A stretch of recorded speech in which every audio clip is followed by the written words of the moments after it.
So there's lots of clapping going on outside because we are saluting the key workers essential to helping us get through this difficult time and the incredible work they do. So hopefully you're doing the same, but hopefully you can hear the clapping out there. I'm just going to close my door because I was just clapping too.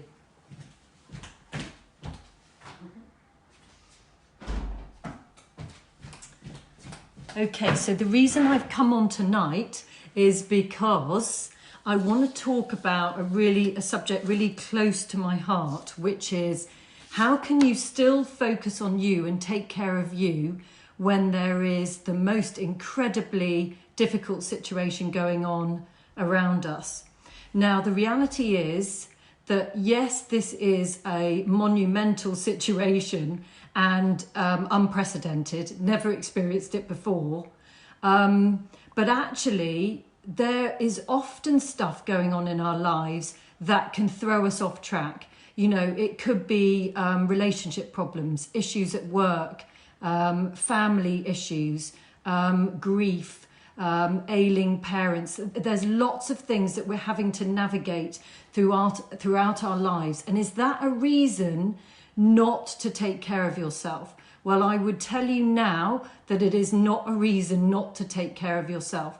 Now, a lot of people would say, well, that's selfish. You know, we need to just be, you know, out there giving to the community and supporting each other and not thinking about ourselves. Hi, Carol.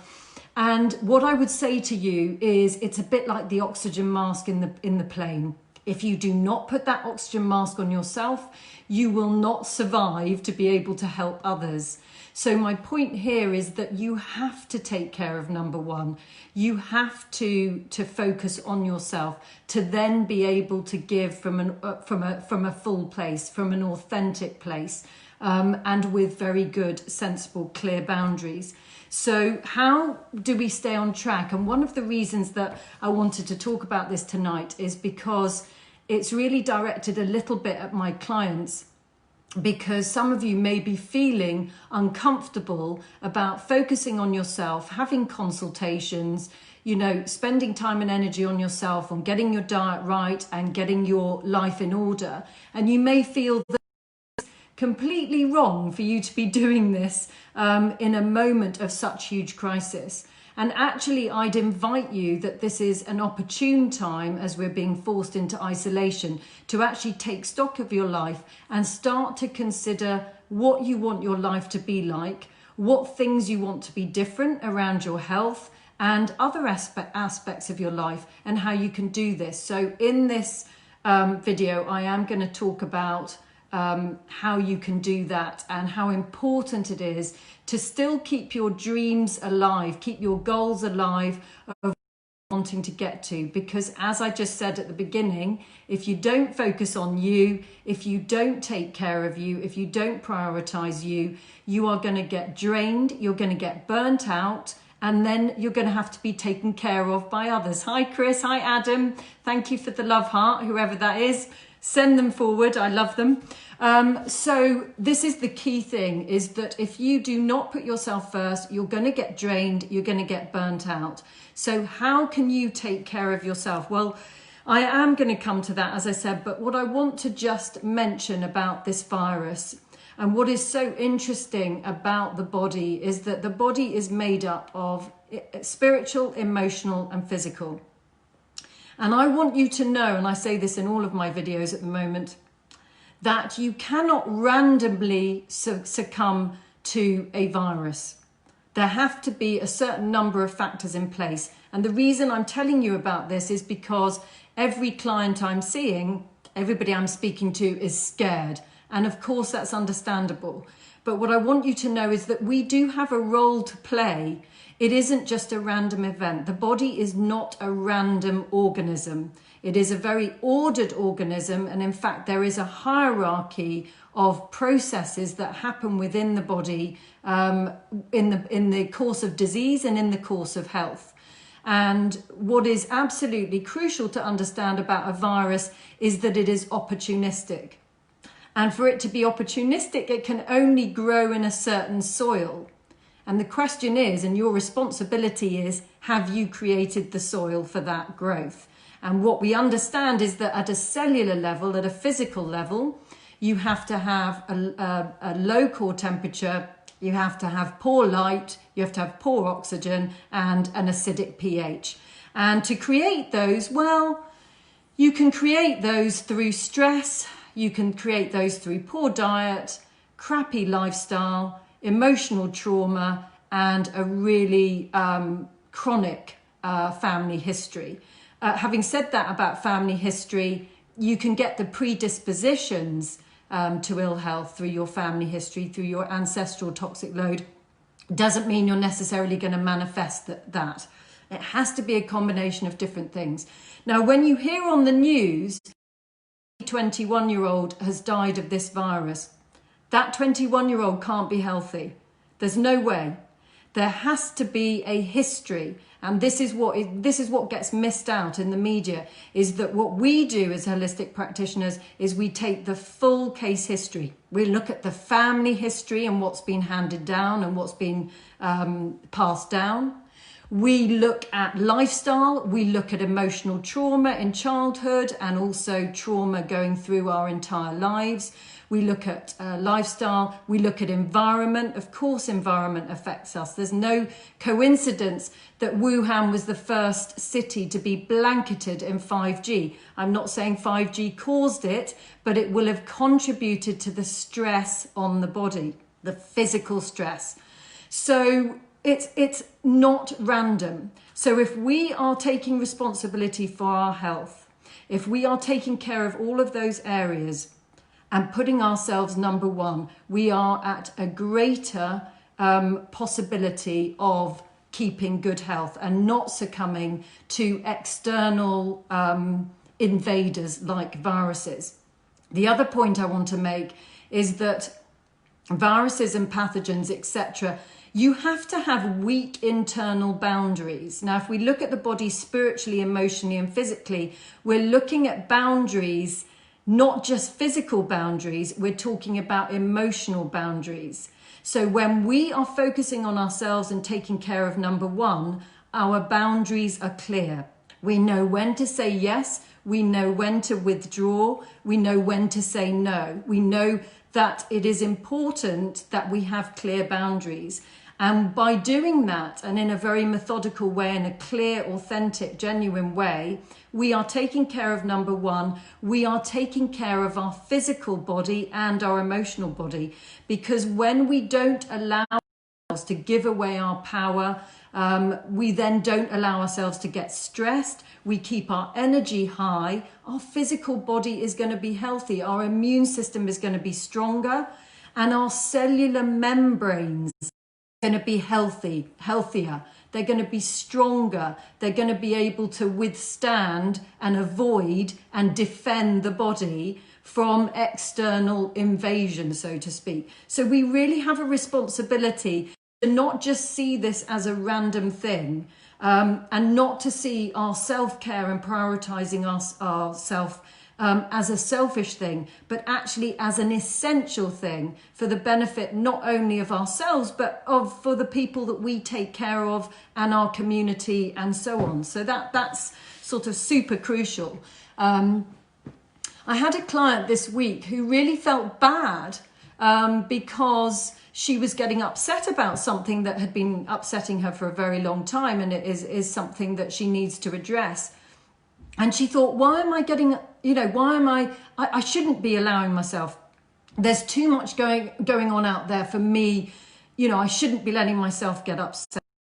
And I stopped her, because what she's doing is what a mother does to a child when they won't eat their dinner. And she says, think of the starving children in Africa. She is shaming the child. And that client was shaming herself. Now, shame is the lowest negative emotion you can get.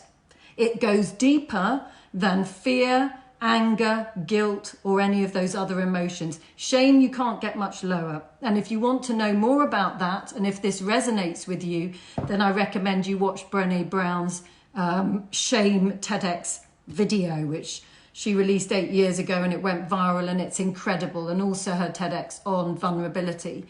So I stopped her in that moment and asked her to honor and validate her feelings. Because just because there is worldwide craziness going on and the awfulness of this situation does not mean we stop attending to what needs to be attended to. And that is our self-care and our journey to returning to the wholeness of ourselves, which means doing the inner work, which means acknowledging when we feel crap and nurturing and soothing ourselves through that feeling of feeling awful, and then allowing that emotion to release and moving onwards from that and healing at each moment that we do that. So our emotional well-being is absolutely crucial for our physical well-being. In fact, in holistic health, if you look at traditional Chinese medicine, they state that disease is the sum total of blocked emotions. So it really is the core fundamental basis of any healing process, is that we absolutely attend to our emotional needs and our inner child and really self-care.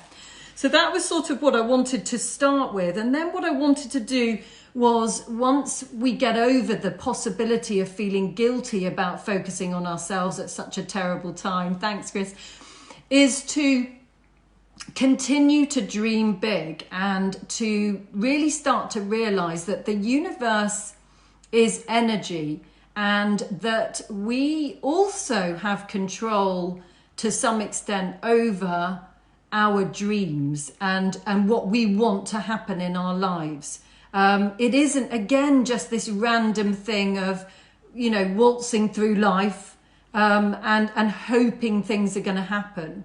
It's much more effective to get clear about what it is you want and what goals you want to reach. Is it that you want weight loss? Is it that you want to be pain-free? Is it that you want to have a loving relationship with someone? What is it you want? Get clear about what you want.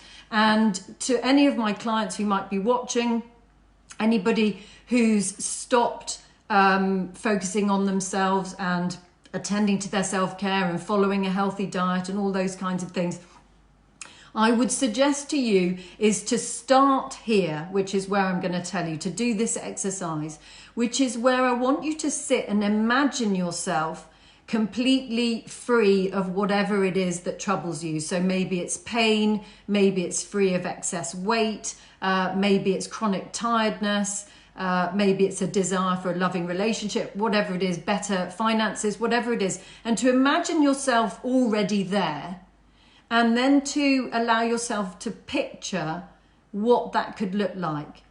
Maybe it's a big, bright yellow sunshine.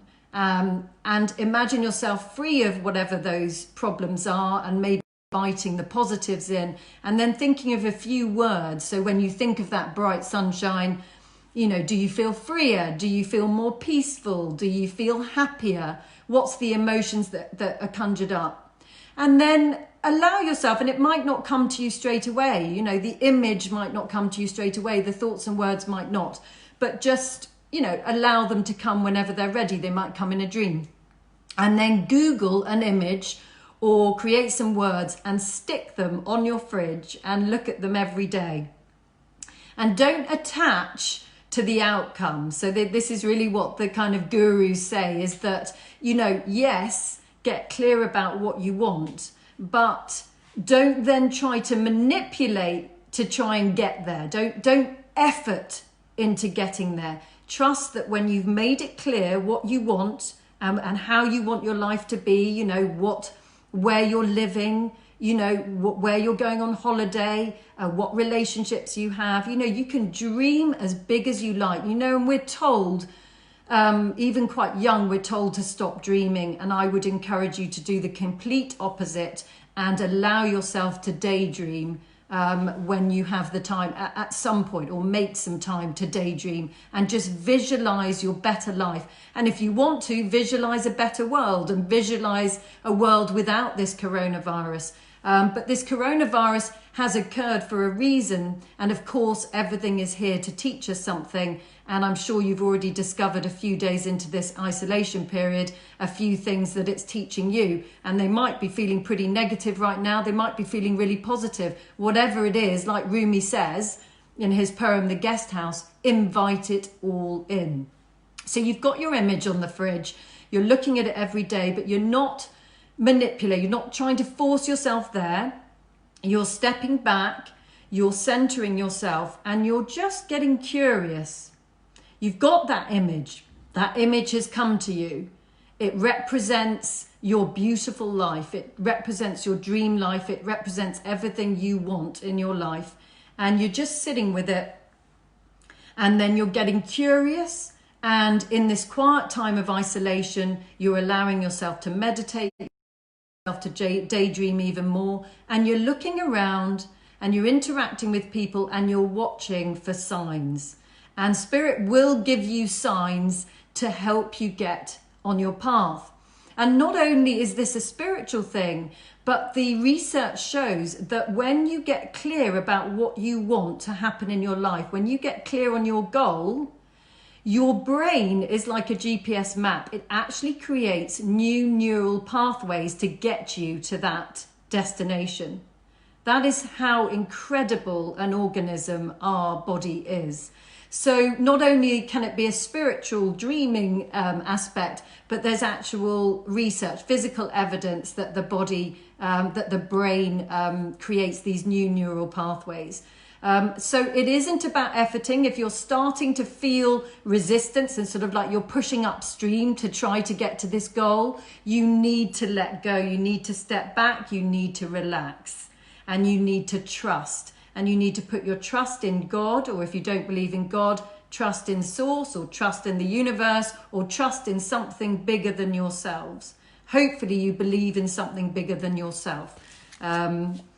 So that's the key thing there, is get that. And if you've got that, whatever happens, whether it's some horrendous virus, whether it's somebody breaking up with you, whether it's a financial implosion, whatever it is, you can cope because you have this unwavering trust that you have got clear on what you want and that you will get to where you want to. And I'm sure you'll have days when you doubt it. We all do.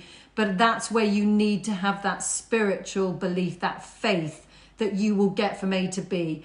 And if you need support and help around that, you must ask for it. This is where we need to get clear about our needs. We can't do it all by ourselves. We're meant to be a community. We're meant to work together, but that doesn't mean we just give all the time. We also need to ask and say, I need help. And whether that's paying a practitioner to help guide you through that process, or whether it's you asking a neighbor or a friend, it doesn't matter, but it's getting clear about there needs to be an exchange of you helping, but also getting the support you need and speaking up when you need that support. Okay, so that's the key things. Now, the other thing I wanted to talk about is when there is this incredible anxiety, when we are being triggered like this, when you've got this kind of threat going on and then the restraints put in place to try to control it, our anxiety, of course, can go through the roof. And one of the effects of that is that you might find that you comfort eat. Also known as emotional eating. So I wanted to hop on here tonight because it's one of those things that I can have a tendency, is that if I'm feeling not great, not myself, and a bit out of sorts, then I will tend to go for the sugary foods, and I'll tend to go for the desserts and the chocolates more than is particularly helpful for my body. So I wanted to suggest a few things you can do that can help you to keep on track, particularly those clients who have been really working hard, taking care of themselves, eating in a really healthful way, including their favorite foods. I'm not one for these quick faddy diets. I'm very much about long-term eating as a way of life and including your favorite foods within that, not beating yourself up and all that kind of thing, just not doing any of that. And if you want to know more about that, then please inbox me and we can work together, or we can have a chat on the phone. So some of the strategies that are really helpful, and certainly I found them helpful personally, and so have my clients, is that when you feel that desire to eat, and this is based on you not being hungry, so say you've had a good meal or whatever, and you are craving something and you know it's because you want to feel better, is to take a moment and to focus in on your breath, have a glass of water. So what you're doing is you're delaying, your primitive brain is kind of wanting to have that quick fix. But what you're doing is you're delaying to kind of engage your higher brain to think it through. So you're pausing, you're stopping for breath, having a glass of water, because sometimes when we get dehydrated, our blood sugar drops and that can make us crave something to try to get it back up. So that depends typically on what you've eaten during the day, whether you've drunk enough water, etc. So you've stopped, you've paused, you're inviting your higher self to come in that moment, you're drinking a glass of water. It helps to put distance between you and the snack cupboard or the kitchen. And one brilliant thing that's so helpful is to distract yourself. Just go and do something else. Walk away from the kitchen, go put a washing on, go brush your teeth, go give your daughter or your child or someone a hug. You know, do something, just break that sort of sensation in that moment. And that is particularly helpful. If after about 15 minutes, and they say 15 minutes because again, they've done research to show that cravings usually disappear after 15 minutes.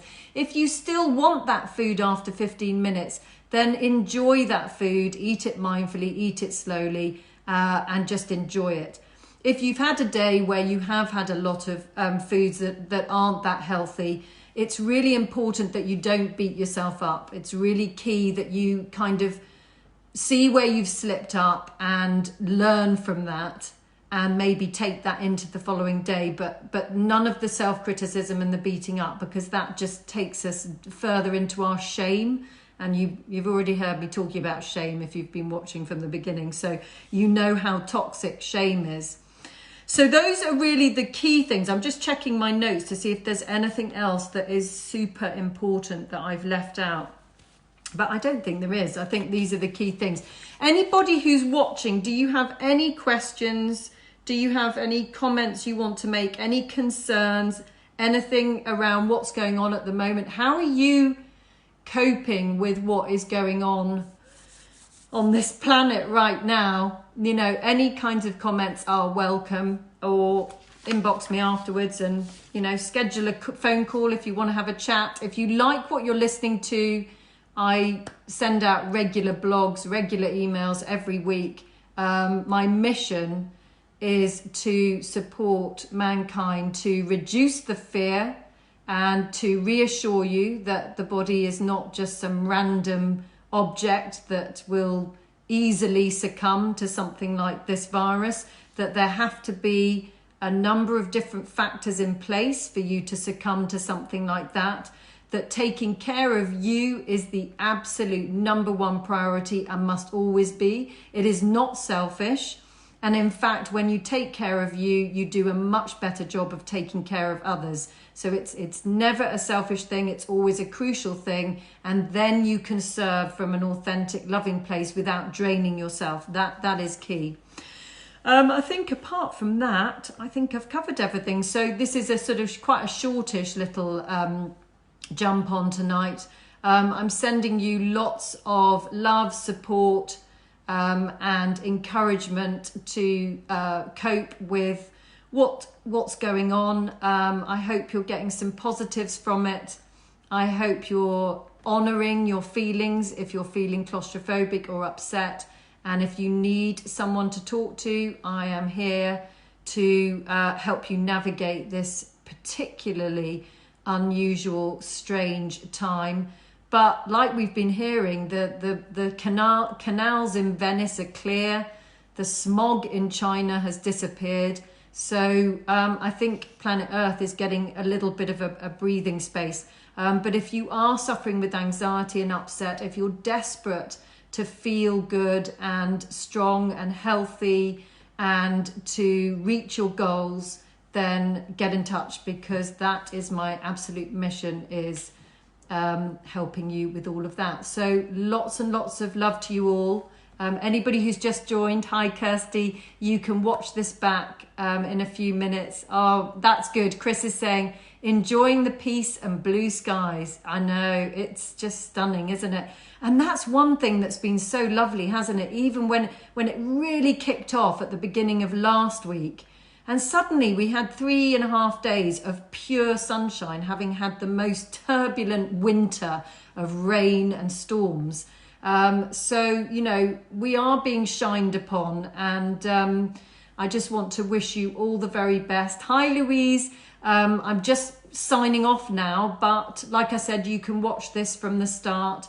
Lots of love, as I said, and sending you huge hugs, and whatever you need, whatever it is you need, I am happy to give it to you. You have to know that your body is the most incredible organism. When it is 100%, not even 100%, when it's really healthy, its boundaries are strong, the cellular membranes are strong, the body is flexible and adaptable. Even though this virus is a new strain of virus, that is no reason why the body can't look after itself and defend itself. It's not an excuse. It's not a reason. It's not a valid reason. The body knows how to look after itself, but you do need to attend to both its spiritual, emotional, and physical needs. You cannot just go in with clean diet. You have to look at everything in your life. And isn't this quietening time a perfect opportunity to look at those areas of your life that are not working, to look at the deficiencies, the things that are not in your life that you want in your life? You deserve them. You have a right to a beautiful, amazing life. It's not going to be without hurdles, because we're here to learn certain lessons. We're here to evolve, and that requires challenge. But we are not here to live a small life without expressing ourselves and enjoying our lives and dreaming big. So dream big. Keep dreaming big. Whatever is thrown at you, dodgy viruses, dodgy relationships, horrible work situations, health issues, whatever is thrown at you, know that you are in charge and you can create your best life. You can do it. I know you can do it. I've done it. I'm still working on it. I'm not perfect, but it is an amazing life. And you've got to trust that you are going to be okay, that we are okay in this moment, and we are going to be okay. And we're going to be an even stronger force for good when we get through this. So get inside and start nurturing yourselves fully. Lots of love